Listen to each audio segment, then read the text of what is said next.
Alright, and I forgot to run ads during the break. Oh well, enjoy the ad-free viewing. Anyway, Windborne. I do have that loaded. Let me just make sure that it interfaces properly with the stream. It is an alpha version, so Lord knows. It's actually DirectX 11. Huh, that's surprising. Alright, and there we go. Okay, so Windborne, as you probably saw if you paid any attention to my PAX coverage whatsoever, is... It is a procedurally generated exploration game for the most part, with some Minecraft building aspects, although it focuses on this idea of making life better for the denizens of these islands, these Wind-borne islands. So, the early access game I played, well, the alpha I played was actually a fucking pre-alpha, I think. It was a long time ago at PAX. So, we'll see where it's gone from there. Let's get island. Any word of your choosing. Giant balls. Great island. You don't see ads, you're a subscriber. Don't even start with me. Okay. Just double check the settings. Yeah. Most of this stuff is actually done in the launcher, but I've got view distance up. There we go.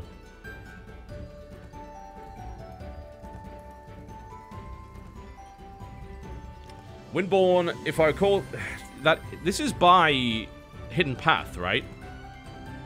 Let's just double check that. This is by Hidden Path, surely. Windborne, yeah, I thought so. Yeah, it's by Hidden Path, as in the developers of CSGO and also Defense Grid.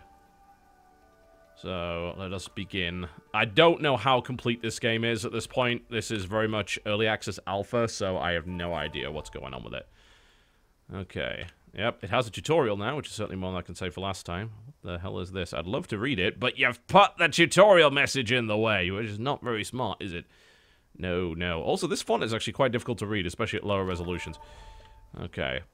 Right-click to switch to edit mode. There we go. So you got your hand. Gather 10 blocks. So I believe you can actually just summon this from the earth, but as you'll notice, it's not a block-based game. Not at all. So...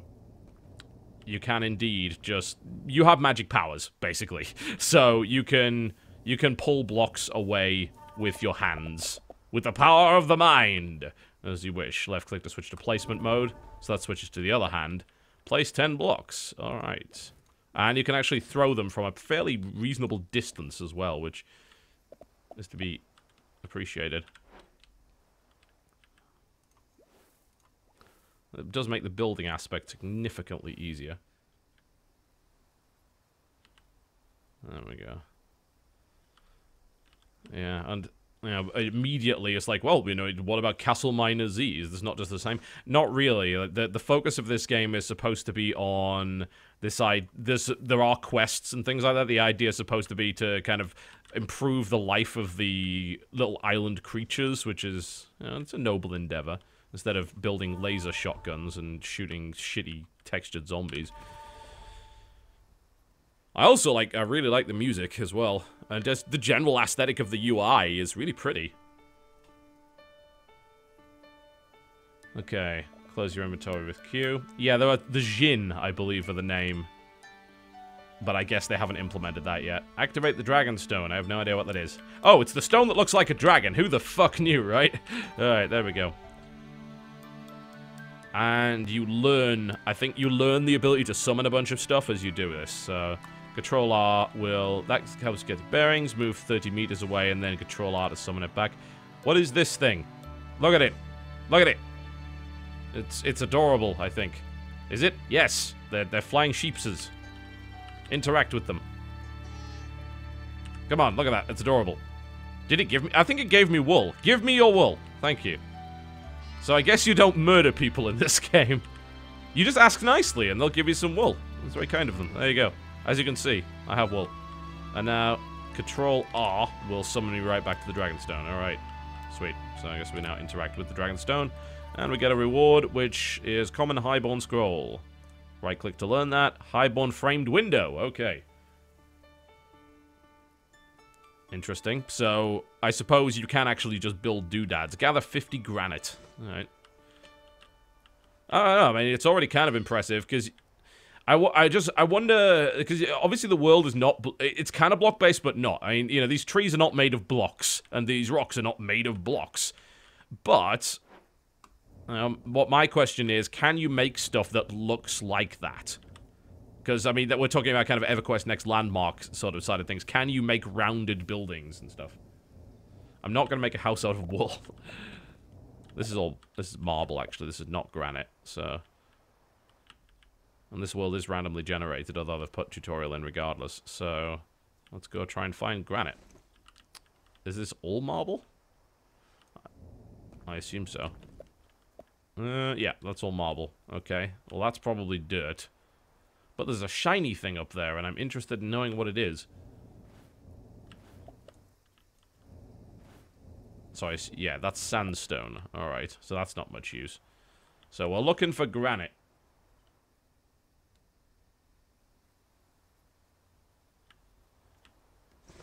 The early access has DLC. Really? That seems weird. I'm gonna have to have a look at that. Like, to be fair though, if you're buying into early access, you're a goddamn idiot anyway.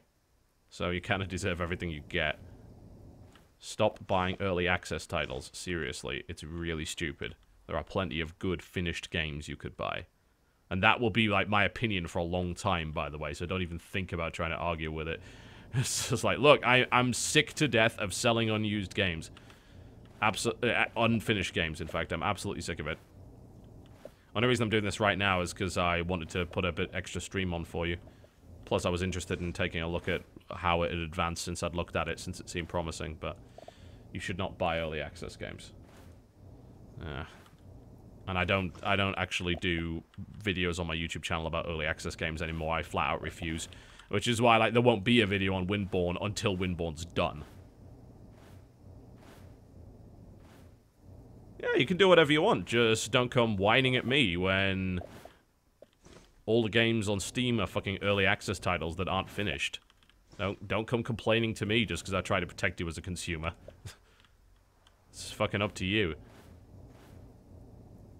Now, if you want to buy unfinished games, then go right ahead. But I'm not going to cover them. So you take that risk yourself.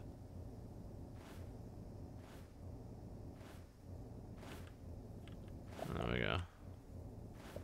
It's like why, as much as I like the look of EverQuest Next Landmark, I'm not doing a video on it yet. It's nowhere near done. Not even close. Alright, 50 granite complete. We'll complete that quest, which will give us another scroll. Yeah, I wish you could filter out early access games as well. Like, they shouldn't even be listed on the front page. Shouldn't even be listed.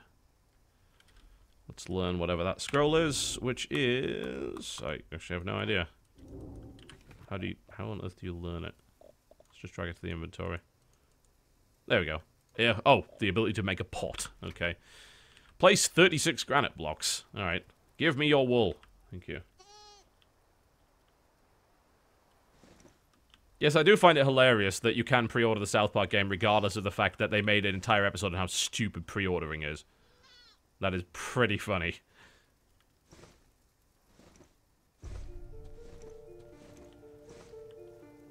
What is that DLC? I'm gonna have a quick look on Steam because like the idea of there being DLC to an early access game just seems absurd. Let me have a look. That's a lot of stuff that you can pre-order.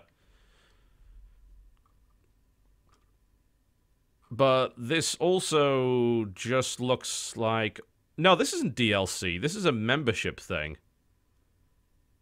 So basically, it's a way to upgrade that kind of premium package. It's big pre-order stuff. So it's very similar to the way EverQuest Next Landmark is doing things. Which, again, I don't like that. But, you know, if people are stupid enough to buy into it, then that's really their own fault, isn't it? That's what I've said time and time and time again. Is that I'm sick of consumers making stupid decisions and then blaming companies for it. Because, yeah, you know, I'm totally pro-consumer, but at some point you've got to learn to help yourselves. It's like, the reason they're doing this to you is because it may not be you that accepted it, but people like you accepted it, you know? That's why they're doing it. So, I believe I can actually build off this, can't I? Yeah, I can. There we go. Like, don't do it. Just don't do it. And it asks me to clear a flat area. Is there a tool for that, or do I just have to flatten manually? I assume I just have to flatten manually. If you fall off the island, I think you just respawn, last I checked. If it's anything like the other one that I played at PAX. Is there actually like just a straight up flattening tool? I don't think so. Yeah, I think you just tear all of this to pieces. Interesting to see what happens when the corners come off and it just kind of turns into blocks inside. For kickstarting, I've stopped. I'm repeating exactly what I said in. What did I say it in? It was a content patch, I think, that I said it in, and people got pissed off at me for it. And it's actually one of the reasons I stopped posting on Reddit, because I was just sick of it. But I don't kickstart things anymore. I used to, and I'm just. It's getting to the point now where I've got completely disillusioned with the whole idea. So look, there are now so many different ways to get alternate funding for your game that I don't think I necessarily have to take the risk. And more to the point, when it comes to video games, who knows what the final product will be. I still kickstart board games because, generally speaking, well, every board game I've ever kickstarted has actually come out. And it seems like it makes more sense because they're asking for specific amounts of money to do a specific thing. You know, you're manufacturing a physical thing. With a video game, who knows where that money goes? You know, Zipocalypse raised what? It wasn't that much, was it? And it came out and it got a bunch of expansions and things like that. And then you got Double Fine Adventure raises like over 3 million and comes out with half a game. Yeah, it's just... I don't know, it's lost its luster for me. It was going to happen eventually. It was going to happen eventually. I think everyone pretty much accepted that. But it happens at different times for different people. Some people will still willingly kickstart games. But if you look at, like, Kingdom Come looks like one of the most promising titles I've seen in a very long time. They've got a huge amount of stuff already done to demonstrate. It's one of the most impressive-looking Kickstarter games I've ever seen. And it's raised what? I mean, let's have a look. How much has Kingdom Come raised up to this point? Kingdom Come Deliverance has raised... £813,000 with 3 days to go. Like, if that game had come out a year ago, it would have raised like 6 million, most likely. So in other words, it's raised way less than Double Fine Adventure and things like that. You know, it's only just raised like twice what Yog Venture's raised, for God's sake. You know? And Yog Venture still isn't a real game.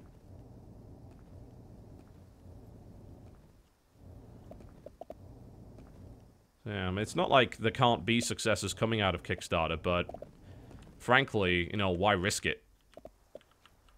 And I think that's going to be the attitude of a lot of people, and it's because of people, like developers specifically, that were just completely irresponsible. And they didn't properly list their costs, and they had no idea how much the actual game would cost to make. They just guessed, asked for a bunch of money, and then mucked up. So, yeah, it's not that good games can't come out of it. You know, fuck's sake, you know, a couple of years ago, I kickstarted Wasteland 2 for $1,000. $1,000. You know, I was that enthusiastic about the project, I threw $1,000 at it. You know, but I don't think I'd ever do that right now. Ever. I think I'm kind of done with that now. Okay, place the rest of the blocks. You can build pretty fast in this, too. I've got to say. You know, it certainly looks interesting, but the problem with games like this is they often end up in early access and they drag on and on and on, and they can take God knows how long to actually come out. The thing about Hidden Path, though, is I think Hidden Path actually has a reputation, and that helps. They're not just some random dev saying, hey, early access our game. They're like the developers of CSGO and Defense Grid, and they're currently making Defense Grid 2, and they actually have... They have a pedigree. So, I think that helps significantly.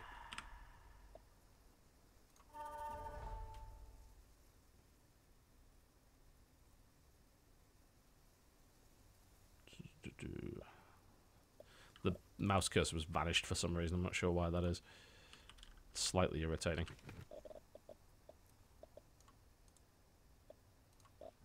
So I'm learning abilities to craft 5 stone steps. How is it going to figure out what a stone step is, I wonder? I need to go back to that area that I was mining out earlier, because that's where most of my granite is. And actually make steps. Audio. Oh, it says craft. Okay.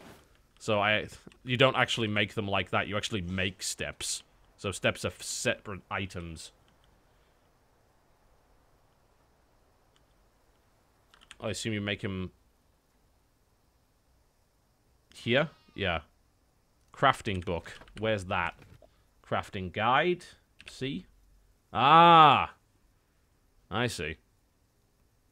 This shit actually makes sense. It's like, it's a quite nice crafting interface, actually. Aside from the fact that my mouse cursor has vanished, which makes it a lot more difficult to do, but... And I've tossed most of my granite away. Fuck! Alright. Yeah, it's a recipe. So I guess I'm going back and stealing all my granite back.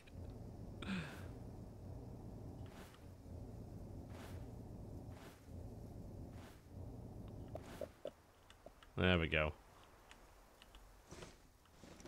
Oh, that makes sense. So you can only craft with it in the area of shrines. Music's nice. I'll give them credit for that. Music is nice. There we go. Can you queue them? You can. Alright, nice. Yeah, it's a pretty slick crafting interface. Okay. Go to that, get another reward.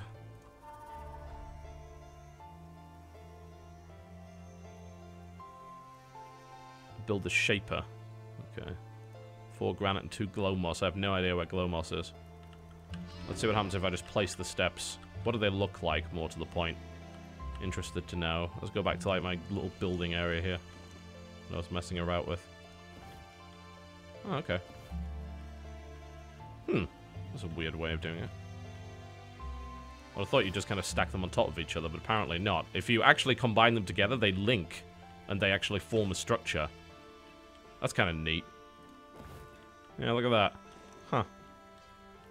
That's quite the thing.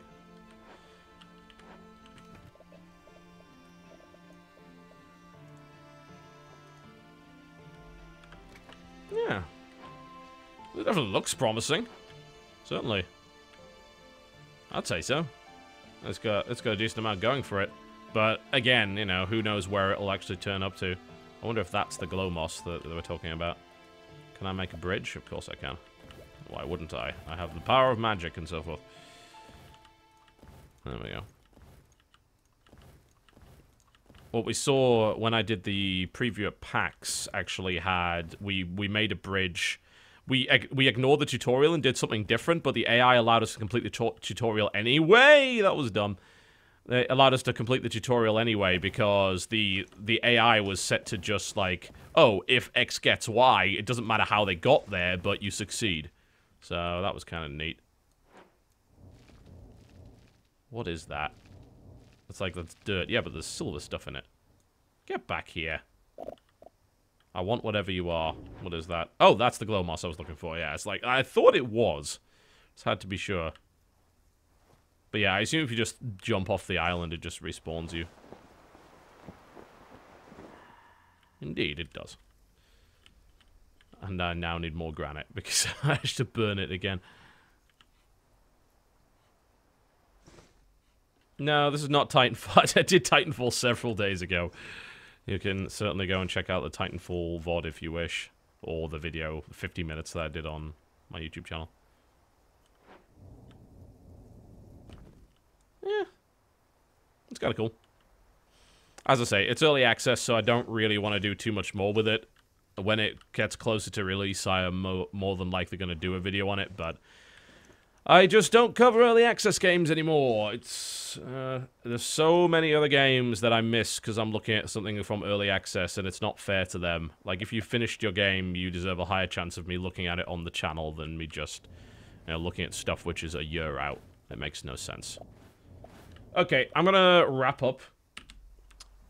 And I obviously have other things to do, so I'm gonna probably go play a couple more hours of Card City Nights, and I'll then do my video on that for tomorrow, and we'll most likely do some Hearthstone for tomorrow as well. We'll have a card day, why not?